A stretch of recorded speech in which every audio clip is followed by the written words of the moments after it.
किसी भी एग्ज़ाम के, फिर चाहे वो एसएससी सीपीओ 2025 हो, या फिर रेलवे जो ग्रुप डी का जो फॉर्म निकले हुए हैं उसके लिए, या फिर जो भी एनटीपीसी आने वाले एग्ज़ाम।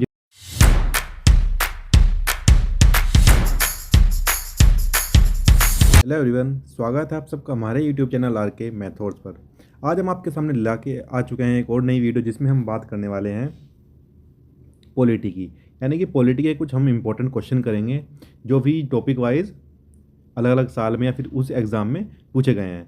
ठीक है, तो इस वीडियो में हम पूरे पॉलिटी के सोर्सेज ऑफ इंडियन कॉन्स्टिट्यूशन, यानी कि जो हमारे कॉन्स्टिट्यूशन में किन किन देशों से के कॉन्स्टिट्यूशन के जो हमारे जो भी प्रोविजंस हैं, जैसे फंडामेंटल ड्यूटीज़ हैं, फंडामेंटल राइट्स हैं, इमरजेंसी है, प्रेसिडेंट है, वाइस प्रेसिडेंट है, ये सब हमने प्रोविज़न कहाँ से लिए हैं, किस कंट्री से लिए हैं।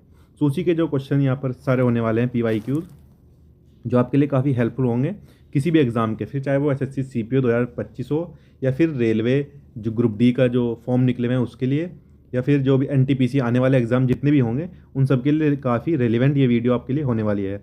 तो वीडियो पर अगर नए हैं तो चैनल को ज़रूर सब्सक्राइब कर दें और वीडियो को ज़्यादा से ज़्यादा शेयर करें। और कोई भी अगर आपकी कोई क्वेरी है, डाउट है, या फिर कोई भी सजेशन है तो आप लोग हमें कमेंट कर सकते हैं। सो आज बात करेंगे most important question, sources of Indian polity के कुछ क्वेश्चंस। ठीक है, सो ये हमारा लेक्चर 1 रहने वाला है। इसके आगे हम इस सीरीज़ को कंटिन्यू करेंगे, आप लोग कमेंट करके ज़रूर बताएं।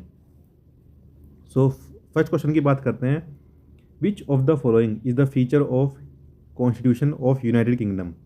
यानी हम कौन सा जो यूनाइटेड किंगडम का फीचर है वो हमने लिया है अपनी इंडियन कॉन्स्टिट्यूशन में। तो इसका आंसर क्या ऑप्शन है आपके पास, single citizenship, fundamental duties, concurrent list, directive principles of state policy. तो इसका आंसर क्या हो जाएगा, सिंगल सिटीजनशिप। यानी कि सिंगल सिटीजनशिप का प्रोविज़न हमने कहाँ से लिया है, कॉन्स्टिट्यूशन ऑफ यूनाइटेड किंगडम से। तो इसका आंसर सिंगल सिटीजनशिप। आगे बढ़ते हैं, the feature of quasi federal government system in the constitution of India is borrowed from the constitution of which country. यानी कि जो क्वासी फेडरल सिस्टम है, गवर्नमेंट सिस्टम, वो हमने किस देश के कॉन्स्टिट्यूशन से बोरो किया है। सो ऑप्शन है आपके पास, the US, South Africa, the UK, Canada. तो इसका आंसर क्या हो जाएगा, कनाडा से हमने बोरो किया है क्वासी फेडरल गवर्नमेंट सिस्टम। तो इसका ऑप्शन नंबर डी इसका करेक्ट आंसर होगा। आगे बढ़ते हैं, the concept of judicial review in constitution of India has been taken from the constitution of which country. यानी कि जो जुडिशियल रिव्यू का कंसेप्ट है वो हमने किस देश के संविधान से यहाँ पर लिया है। यानी कि the concept of judicial review constitution of India has been taken from the constitution of which country. तो इसका आंसर हो जाएगा यूनाइटेड स्टेट ऑफ अमेरिका। यानी कि जुडिशियल रिव्यू हमने किस कंट्री से लिया है, यूनाइटेड स्टेट ऑफ अमेरिका के कॉन्स्टिट्यूशन से। Option number D. आगे बढ़ते हैं, the Indian constitution includes borrowed feature from how many countries. यानी कि जो हमारा इंडियन कॉन्स्टिट्यूशन है उसने कितनी कंट्री से जो चीज़ें हैं, प्रोविजंस हैं, जो मैं अभी वीडियो के स्टार्टिंग में मैंने आपको बताया था, तो जितने भी प्रोविज़न हैं तो वो टोटल किन कंट्री से हमने लिए हैं। तो यहाँ पर टोटल नंबर पूछ रहा है उन कंट्रीज़ का। तो टोटल हमने 10 कंट्रीज से ये सारे प्रोविजंस लिए हैं, अलग अलग जितने भी हमारे कॉन्स्टिट्यूशन में हैं। ठीक है, तो option number C correct answer होगा 10। आगे बात करें, which countries constitution has been considered by India for the principle of liberty, equality, fraternity. यानी जो हमारे प्रियम्बल में आप लोगों ने देखा होगा, वहाँ पे लिखा है principle of liberty, equality, fraternity. So ये पूछा है इस क्वेश्चन में कि ये जो लिबर्टी, फ्रेटर्निटी, इक्वलिटी है ये हमने किस देश के कॉन्स्टिट्यूशन से लिया है। सो ये लिया है हमने फ्रांस के कॉन्स्टिट्यूशन से। सो ऑप्शन नंबर ए फ्रांस इसका करेक्ट आंसर होगा। फिर आप देखेंगे कि ये क्वेश्चन काफ़ी इंपॉर्टेंट है क्योंकि ये काफ़ी अलग अलग तरीके से पूछा गया है। अभी हमने किया पीछे ये सेम क्वेश्चन, अब इसी क्वेश्चन को अलग तरह से फ्रेम करके यहाँ पर पूछा गया है। The idea of liberty, equality, fraternity in the preamble of our constitution have been taken from French revolution. यानी फ्रेंच, जहाँ भी आपको फ्रांस दिखाई दे तो फ्रेटर्निटी, लिबर्टी वाला कंसेप्ट हमने कहाँ से लिया है, फ्रांस से। तो इसका यहाँ पर ऑप्शन में हमारे पास कौन सा रिवॉल्यूशन होगा, फ्रेंच रिवॉल्यूशन। सो ऑप्शन नंबर डी इसका करेक्ट आंसर होगा। आगे बढ़ते हैं, which of the following is the not source of Indian constitution. यानी कि जो भी हमारे पास सोर्स हैं, गिवन ऑप्शन हमारे पास हैं अलग अलग कॉन्स्टिट्यूशन के, तो कौन सा सोर्स नहीं है इंडियन कॉन्स्टिट्यूशन में। सो कॉन्स्टिट्यूशन ऑफ डेनमार्क हमारे में से हमने कुछ भी नहीं लिया है। यानी constitution of France, constitution of Ireland से भी हमने लिया है, और कॉन्स्टिट्यूशन ऑफ यूएसए से भी हमने लिया है, लेकिन कॉन्स्टिट्यूशन ऑफ डेनमार्क से हमारे इंडियन कॉन्स्टिट्यूशन में कुछ भी नहीं लिया गया है। तो इसका option number a constitution of Denmark correct answer होगा, यानी कि हमने यहाँ से कुछ भी नहीं लिया है। आगे बढ़ते हैं। तो Indian constitutional provision of indirect election of Rajya Sabha members was adopted from which country. तो आप लोगों को पता है कि जो राज्यसभा के लोकसभा के जो इलेक्शंस होते हैं वो तो बाय द पीपल होते हैं, यानी कि डायरेक्ट हम लोग चूज़ करते हैं। लेकिन जो राज्यसभा के सांसद हैं या फिर जो भी मेंबर ऑफ पार्लियामेंट है राज्यसभा के, उनको हम डायरेक्ट चूज़ नहीं कर सकते वोटिंग के द्वारा। सो उनका इलेक्शन कैसे होता है, इनडायरेक्ट इलेक्शन होता है राज्यसभा के मेंबर्स का। तो वो जो प्रोविज़न है इनडायरेक्ट इलेक्शन ऑफ राज्यसभा, वो किस कंट्री से हमने बोरो किया है? सो वो बोरो किया है हमने साउथ अफ्रीका, यानी कि indirect election of Rajya Sabha members borrowed from the constitution of South Africa. तो इसका option number B correct answer होगा। आगे बढ़ते हैं। From which constitution has the fundamental right in the Indian constitution drawn.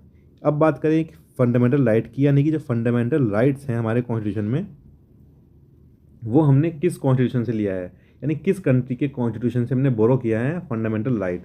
तो वो बोरो किए हैं हमने यूनाइटेड स्टेट्स ऑफ अमेरिका। ठीक है, तो ऑप्शन नंबर ए यूनाइटेड स्टेट इसका करेक्ट आंसर होगा। आगे बढ़ते हैं। Which part of the Indian constitution is inspired by constitution of Germany. इस क्वेश्चन में पूछा गया है कि कि हमने जर्मनी के कॉन्स्टिट्यूशन से क्या बोरो किया है अपने इंडियन कॉन्स्टिट्यूशन में। सो ये बोरो किया है हमने suspension of fundamental right during emergency, यानी इमरजेंसी जब लगती है, इमरजेंसी के टाइम पे जो हमारे फंडामेंटल राइट हैं वो उनका सस्पेंशन हो जाएगा। ये प्रोविज़न लिया है हमने कॉन्स्टिट्यूशन ऑफ जर्मनी से। सो आप लोग इसको याद भी रख सकते हैं, जैसे जर्मनी में ई आता है उसी तरह इमरजेंसी सस्पेंशन। तो आप लोग रिलेट करके इसको याद रख सकते हैं। जर्मनी से क्या लिया, इमरजेंसी सस्पेंशन। तो ऑप्शन नंबर सी यहाँ पर करेक्ट आंसर होगा। आगे बढ़ते हैं। The idea of rule of law in the Indian constitution has been taken from which of these constitution, यानी कि जो रूल ऑफ लॉ है वो हमने किस कंट्री से लिया है। तो वो लिया है हमने ब्रिटेन से, यानी कि ऑप्शन नंबर सी इसका ब्रिटेन करेक्ट आंसर होगा। First past the post. सबसे पहले ये क्वेश्चन करते हैं यहाँ पर रूल ऑफ लॉ। तो रूल ऑफ लिया हमने ब्रिटिश से। ठीक है, तो ये इसका कौन सा करेक्ट आंसर होगा, सी। और ये क्वेश्चन है जो provision of first past the post in Indian constitution has been adopted from the constitution of Britain, ये भी हमने ब्रिटेन से लिया है। और the idea of law, rule of law, ये भी किससे लिया हमने, ब्रिटेन से। और जो हमारा प्रोसीजर एस्टेब्लिश बाय लॉ है वो लिया हमने यूएसए से। रूल ऑफ लॉ किससे लिया हमने, ब्रिटिश से। और जो प्रोसीजर एस्टेब्लिश्ड बाय लॉ है वो किससे लिया है हमने, अमेरिका से, United State of America. So the concept of federation with strong centre in the Indian constitution has been taken from, यानी कि जो कंसेप्ट है फेडरेशन का with strong centre in the Indian constitution has been taken from, यानी कि जो federation का concept है वो हमने किस कंट्री से बोरो किया है। सो अभी पिछले भी क्वेश्चन रिपीट हुआ था कि जो फेडरेशन वाला सिस्टम है वो किससे लिया है हमने, कनाडा से। तो इसका ऑप्शन नंबर बी कनाडा इसका सही आंसर होगा। आगे बढ़ते हैं। From which of the following countries has the freedom of trade feature taken by the Indian constitution. From which of the following countries has the freedom of trade, यानी जो हमने freedom of trade ली है, freedom of trade का feature, वो किस country से हमने लिया है। तो वो लिया है हमने ऑस्ट्रेलिया के कॉन्स्टिट्यूशन से। ठीक है, तो फ्रीडम ऑफ ट्रेड किससे लिया है हमने, ऑस्ट्रेलिया से, इसलिए हमारा option number A Australia correct answer होगा यहाँ पर। आगे बढ़ते हैं। From which countries constitution has the Indian constitution borrowed the feature of fundamental right. So मैंने अभी आपसे पीछे भी रिपीट हुआ था, इस क्वेश्चन को दोबारा से ऐसे ही अलग तरीके से पूछा गया किसी एग्जाम में कि जो हमारा borrowed the feature of fundamental rights हमने कहाँ से लिए हैं, यूएसए से। सो इसका option number D correct answer होगा, यूएसए। आगे बढ़ते हैं नेक्स्ट क्वेश्चन की तरफ। The section of fundamental duties in the Indian constitution has been adopted from. So जो हमारे कॉन्स्टिट्यूशन में 11 फंडामेंटल ड्यूटीज़ हैं वो हमने किस कंट्री के कॉन्स्टिट्यूशन से लिया है। सो जो हमने फंडामेंटल राइट्स लिए हैं वो तो लिए हैं हमने यूएसए से, यानी कि अमेरिका से। और जो हमारे फंडामेंटल ड्यूटीज़ लिए हैं वो हमने बोरो की हैं यूएसएसआर, यानी कि रशिया, जो इसको आप रशिया कहते हैं, वो पहले क्या था, यूएसएसआर। ठीक है, तो ऑप्शन नंबर सी यूएसएसआर इसका करेक्ट आंसर होगा। आगे बढ़ते हैं। विच countries constitution was considered by the makers of constitution of India for importing the provision of liberty fraternity equality. तो जहाँ भी आपको ऑप्शन में दिखे लिबर्टी फैटर्निटी, तो सीधा उसका का आंसर होगा फ्रांस। सो इसलिए हमारा यहाँ भी option number D constitution of France इसका करेक्ट आंसर होगा, क्योंकि यहाँ पर हमने देखा है लिबर्टी इक्वलिटी और fraternity. So option number D इसका करेक्ट आंसर होगा। आगे बढ़ते हैं। The concept of directive principles in Indian constitution has been taken from, यानी कि जो DPSP हैं आर्टिकल 36 से आर्टिकल 51 जो हमारे पास directive principle of states policy हैं, वो हमने कहाँ से लिया है? सो वो लिया है हमने आयरलैंड से। ठीक है, तो DPSP आर्टिकल 36 टू आर्टिकल 51 वो किससे बोरो किया है हमने? आयरलैंड के कॉन्स्टिट्यूशन से। So option number C Ireland इसका करेक्ट आंसर होगा। आगे बढ़ते हैं। Which foreign constitution is the source of the idea of rule of law. So मैंने अभी आपको पीछे भी बताया था कि जो रूल ऑफ लॉ है वो लिया है हमने ब्रिटेन से, यानी कि जिसको हम यूके भी कहते हैं, यूनाइटेड किंगडम। सो इसका option number B UK correct answer होगा। Source of the rule of law, idea of the rule of law. आगे बढ़े अगर बात करें तो the parliamentary government concept of the constitution of India was taken for which country. यानी जो हमने पार्लियामेंट्री फॉर्म ऑफ गवर्नमेंट है कि जैसे पार्लियामेंट है हमारे पास, इसमें राज्यसभा और लोकसभा होती हैं, तो ये पार्लियामेंट सिस्टम है जिसमें प्राइम मिनिस्टर हेड होगा। सो ये कंसेप्ट हमने कहाँ से लिया है? ये कंसेप्ट लिया है हमने इंग्लैंड से। ठीक है, तो पार्लियामेंट्री फॉर्म ऑफ गवर्नमेंट किससे लिया है हमने? इंग्लैंड से। जैसे अमेरिका में प्रेसिडेंशियल फॉर्म ऑफ गवर्नमेंट है, उसी तरह इंग्लैंड में क्या है? यूनाइटेड किंगडम में वहाँ पे है पार्लियामेंट्री फॉर्म ऑफ गवर्नमेंट। तो इंग्लैंड इसका करेक्ट आंसर होगा, ऑप्शन नंबर बी। आगे बढ़ते। Idea of introducing independence and fraternity in the Indian constitution was inspired from which country. So हमने जो इंडिपेंडेंस एंड फ्रेटर्निटी ली है वो किस कंट्री से लिया है?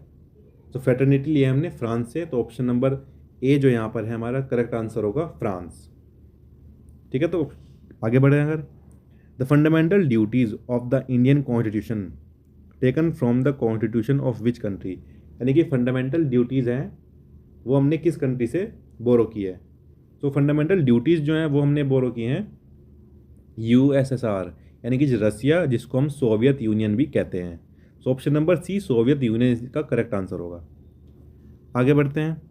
The emergency provisions mentioned in the Indian constitution are taken from the constitution of which country. यानी कि जो इमरजेंसी के प्रोविजंस हैं वो कहाँ से लिए हैं? तो वो लिए हैं, मैंने आपको याद करने का तरीका बताया था। इमरजेंसी में ई आता है और जर्मनी में भी ई आता है। ठीक है, तो आप लोग इसको रिलेट कर सकते हैं, जर्मनी यानी कि इमरजेंसी प्रोविजंस। तो ऑप्शन नंबर सी यहाँ पर करेक्ट आंसर होगा, जर्मनी इमरजेंसी प्रोविजंस। सो यहाँ पे होती है हमारी वीडियो ख़त्म, जिसमें हमने किए more than 20+ questions sources of Indian constitution को टॉपिक के, यानी कि किस किस कंट्री से हमने क्या क्या बोरो किया है। तो उसके बेस पे हमने कुछ मोर देन 20+ क्वेश्चन किए, जो कि आज का इस सीरीज़ का पहला वीडियो था। इसके आगे भी वीडियो हम कंटिन्यू करेंगे, इसमें अलग अलग टॉपिक पे हम PYQs करेंगे, या फिर मोस्ट इंपॉर्टेंट जो क्वेश्चन एग्ज़ाम पर्सपेक्टिव से आने वाले 2025 में जितने भी एग्ज़ाम हैं उसके पर्सपेक्टिव से जितने एग्ज़ाम आप लोगों के होंगे उसके लिए हम टॉपिक वाइज यहाँ पर वीडियो आपको प्रोवाइड करेंगे क्वेश्चंस की। ठीक है, तो वीडियो अगर आपको पसंद आई है तो ज़रूर से सब्सक्राइब करें चैनल को, और वीडियो को ज़्यादा से ज़्यादा शेयर कर दें जहाँ भी आप ग्रुप में एक्टिव हैं। ठीक है, तो मिलते हैं इसके पार्ट 2 में।